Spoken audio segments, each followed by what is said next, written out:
नमस्कार। आज हम बात करेंगे एक ऐसी घटना की जिसने जम्मू कश्मीर की राजनीति में भूचाल ला रखा है।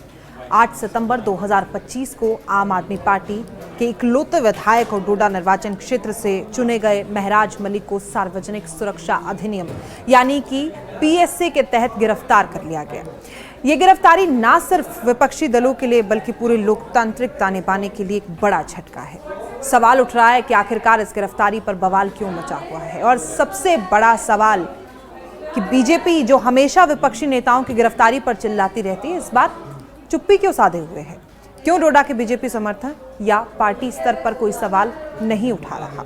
हम इस घटना को और भी विस्तार से समझेंगे। हम महराज मलिक के राजनीतिक सफर से शुरू करेंगे, गिरफ्तारी के कारणों को खंगालेंगे और राजनीतिक प्रक्रियाओं का विश्लेषण करेंगे, और सबसे महत्वपूर्ण बीजेपी की इस चुप्पी के पीछे क्या कुछ कारण है उस पर भी बात होगी। महराज मलिक जम्मू कश्मीर के डोडा जिले के एक प्रमुख राजनीतिक चेहरा है। उनका जन्म डोडा के कारा क्षेत्र में हुआ था, जो चिनाब घाटी का एक पिछड़ा इलाका है। मलिक ने अपनी राजनीतिक यात्रा स्थानीय स्तर से शुरू की और जल्द ही एक मुखर और आक्रामक नेता के रूप में उभरे। 2020 में उन्होंने डिस्ट्रिक्ट डेवलपमेंट काउंसिल टीडीसी चुनावों में कारा निर्वाचन क्षेत्र से जीत हासिल की, जो आपके लिए एक बड़ा कदम था। लेकिन उनका असली कमाल 2024 के जम्मू कश्मीर विधानसभा चुनावों में आया, जब उन्होंने डोडा सीट से बीजेपी के प्रत्याशी गजर सिंह राणा को 4538 वोटों के अंतर से हरा दिया। ये आपकी जम्मू कश्मीर में पहली विधानसभा सीट थी, जो पार्टी के राष्ट्रीय संयोजक अरविंद केजरीवाल के लिए एक बड़ी उपलब्धि थी। मलिक की राजनीति हमेशा विवादों से घिरी रही है। वो एक फायर ब्रांड नेता हैं जो प्रशासनिक भ्रष्टाचार, बुनियादी सुविधाओं की कमी और स्थानीय मुद्दों पर खुलकर बोलते हैं। एग्जाम्पल के लिए अप्रैल 2025 में जम्मू कश्मीर विधानसभा में वक्फ संशोधन बिल पर बहस के दौरान उन्होंने बीजेपी और पीडीपी विधायकों के साथ धक्का मुक्की की। उन्होंने हिंदुओं के त्योहारों पर शराब पीने के आरोप लगाए, जिससे विवाद और बढ़ गया। मई 2025 में उन्होंने गवर्नमेंट मेडिकल डोडा के डॉक्टरों को माफिया कहकर धमकी दी थी, जिसके बाद उनकी शिकायत दर्ज हुई। मार्च 2025 में एक कोर्ट ने उनके खिलाफ नॉन अवेलेबल वारंट जारी किया था, जो शराब तस्करी से जुड़े मामले में था। लेकिन इन सबके बावजूद मलिक को जनता का मजबूत समर्थन मिला, क्योंकि वो स्थानीय मुद्दों जैसे कि बाढ़ प्रभावित क्षेत्रों में राहत, स्वास्थ्य सुविधाएं और विकास कार्यों पर जोर देते रहते हैं। डोडा जिला जो जम्मू संभाग का हिस्सा है, एक संवेदनशील क्षेत्र है और अनुच्छेद 370 हटने के बाद राजनीतिक तनाव वहां पर बढ़ा है। मलिक ने 2024 चुनाव में बीजेपी को हराकर साबित किया कि आप जैसी नई पार्टी भी स्थानीय असंतोष का फायदा उठा सकती है। उनकी गिरफ्तारी से पहले ये बाढ़ प्रभावित क्षेत्रों का दौरा करने वाले थे, जो उनकी लोकप्रियता का प्रतीक है। लेकिन अब पीएसए के तहत उनकी गिरफ्तारी ने पूरे क्षेत्र को हिला दिया है। 8 सितंबर 2025 को दोपहर के समय महराज मलिक मीडिया से बात कर रहे थे, तभी पुलिस ने उन्हें घेर लिया। वीडियो फुटेज में दिखा कि पुलिसकर्मियों ने उन्हें गिरफ्तार किया, वैन में डाल दिया। ये गिरफ्तारी पीएसए के तहत हुई, जो एक कठोर कानून है। PSA Jammu Kashmir public safety act 1978 का हिस्सा है, जो बिना मुकदमे के 2 साल तक हिरासत की अनुमति देता है। ये कानून मूल रूप से आतंकवाद और सार्वजनिक व्यवस्था बनाए रखने के लिए बनाया गया था, लेकिन इसका दुरुपयोग राजनीतिक विरोधियों को दबाने के लिए होता रहा है। पूर्व सीएम फारूक अब्दुल्ला, उमर अब्दुल्ला और महबूबा मुफ्ती जैसे नेताओं को भी इस कानून के तहत हिरासत में लिया गया था। गिरफ्तारी का कारण क्या था, उसके बारे में बात करते हैं। घटना 5 सितंबर 2025 को थात्री ब्लॉक के केंचा गांव में हुई, जहां एक सरकारी हेल्थ और वेलनेस सेंटर को क्षतिग्रस्त होने के कारण एक निजी भवन में शिफ्ट कर दिया था। ब्लॉक मेडिकल ऑफिसर के चीफ मेडिकल ऑफिसर डोडा को पत्र उन्होंने लिखा और एक कमेटी ने अब्दुल रशीद के भवन को मंजूरी दी, लेकिन मलिक ने इसका विरोध किया। उन्होंने फेसबुक लाइव पर स्ट्रीमिंग की, जिसमें उन्होंने डोडा डिप्टी कमिश्नर हरविंदर सिंह पर भ्रष्टाचार और पक्षपात का आरोप लगाया। मलिक ने दावा किया कि उन्होंने पहले ही सीएमओ को पत्र लिखकर केंद्र को बेहतर जगह शिफ्ट करने की मांग की थी और जनता की मांग के अनुसार गुलाम अली मलिक के भवन को चुना जाए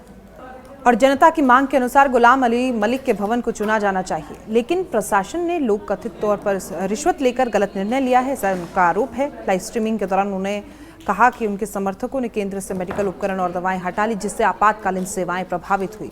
ब्लॉक की शिकायत पर गंदो पुलिस स्टेशन में एफआईआर दर्ज हुई, जिसमें भारतीय न्याय संहिता यानी कि बीएनएस की धाराएं 221, 329(3), 351(2) और 305(e) और 191(2) लगाई गई। पुलिस ने मलिक के खिलाफ 18 एफआईआर का हवाला दिया, जिसमें डॉक्टरों के साथ दुर्व्यवहार, राहत कार्यों में बाधा और युवाओं को भड़काने के आरोप शामिल है। डीडी डोडा हरविंदर सिंह पीएसए का आदेश उनकी तरफ से जारी किया गया और मलिक को भद्रवाह जेल में भेज दिया गया।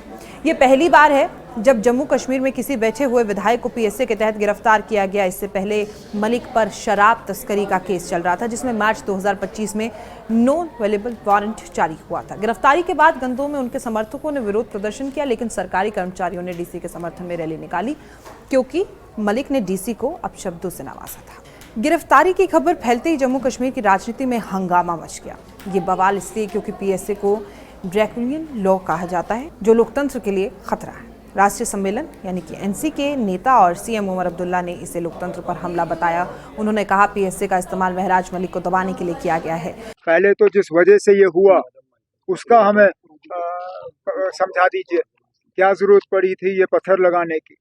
आज 8 सितंबर है। आज शेर कश्मीर जो है वो 1982 में वफात पा गए थे। ये हजरत बल मस्जिद जो है दरगाह, ये उन्होंने कायम की थी, जो इसका आज का जो इसका जो आज का जो स्ट्रक्चर है। लेकिन कहीं पे उन्होंने उस तक पत्थर नहीं लगाया, कहीं पे अपना नाम नहीं लगाया। इसको लगाने की जरूरत नहीं थी। कोई औचित्य नहीं है। पीडीपी के विधायक वाहिद पर्रा ने कहा है कि ऐसे कानून राजनीतिक आवाजों को कुचलने के लिए हथियार बनाए जाते हैं।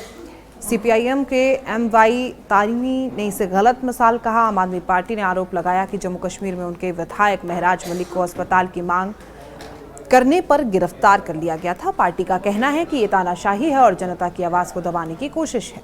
केजरीवाल समेत कई नेताओं ने मलिक का समर्थन किया और उनकी गिरफ्तारी की निंदा की। कहा कि ऐसी कार्रवाई से पार्टी के सदस्य डरने वाले नहीं हैं।